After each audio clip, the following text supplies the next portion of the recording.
జిల్లా పలమనేరు వ్యవసాయ market committee కార్యాలయం వద్ద ఉద్రిక్తత నెలకొంది.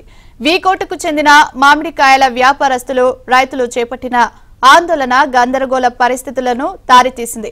వీకోట వద్ద ఏర్పాటు చేస్తున్న మామిడికాయల మార్కెట్ యార్డు గదుల కేటాయింపులో అధికారులు అవకతవకలకు పాల్పడుతున్నారని రైతులు వ్యాపారస్తులు ఆందోళనకు దిగారు.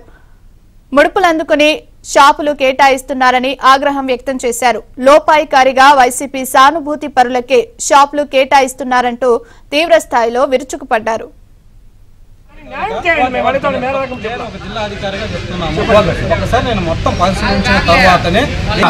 వాళ్ళ సరుకులు వాళ్ళ సొమ్ములు వాళ్ళు ఎవరైనా ఎత్తుకుపోయి అమ్ముకోవచ్చు.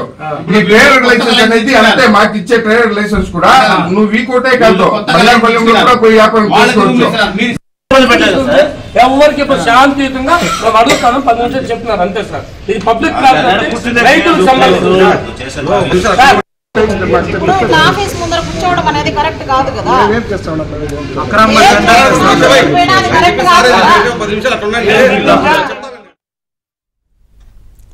గదులకు కావాల్సిన 10,000 రూపాయల డీడీతో పాటు 50,000 రూపాయల ఎన్ఎస్సి బాండ్ చెల్లించి ట్రేడర్ లైసెన్స్ తీసుకోవాలని నిబంధనలు ఉంది. అయితే డెవలప్మెంట్ ఛార్జీల పేరిట 2.5 లక్షలను ఒక్కొక్క గదికి చెల్లించాలంటూ మార్కెట్ కమిటీ పెద్దలు ఆదేశిస్తున్నారని ఆవేదన వ్యక్తం చేశారు. ఈ నేపథ్యంలో ముందస్తు సమాచారం లేకుండా గదులను ఎలా కేటాయిస్తారంటూ టీడీపీ నాయకులు ప్రశ్నించారు. ఆందోళన చేస్తున్న ట్రేడర్లకు వారు మద్దతు తెలిపారు. గదుల కేటాయింపును వాయిదా వేయాలని ట్రేడర్లతో కలిసి డిమాండ్ చేశారు.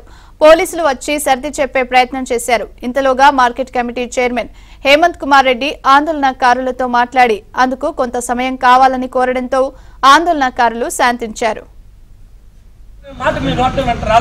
ఇది రద్దుపరుస్తాము మళ్ళీ వాస్తవంగా ఇప్పుడు ఎందుకంటే మామిడికాయల లైసెన్స్ వాళ్ళకి అందరికి ఇంటిమేషన్ ఇవ్వలేదు. పేపర్ ప్రకటన ఇవ్వండి. ఎవరైతే ఉన్నారో రైతులు కూడా ఇవ్వండి.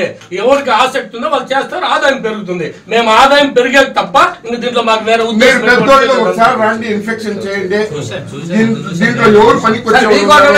మండీలు ఉన్నాయి సార్. 20-25 మండీలు ఉన్నాయి. ఆ మండీ ఓనర్ మీరే కలండి. వాళ్ళతో మీటింగ్ పెట్టండి సార్. రైతులు ఎవరికి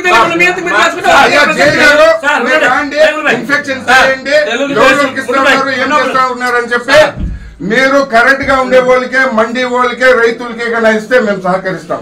మా తలతో వచ్చి పనిచేస్తాం. ఇది కాకుండా మీరు అన్యాయంగా వేరే వాళ్ళకి వీళ్ళకి కేఎఫ్ వాళ్ళకి బెంగళూరు వాళ్ళకి ఇచ్చినట్లు ఉంటే ఆడ అడుగు కూడా పెట్టింది. అది ఎన్ని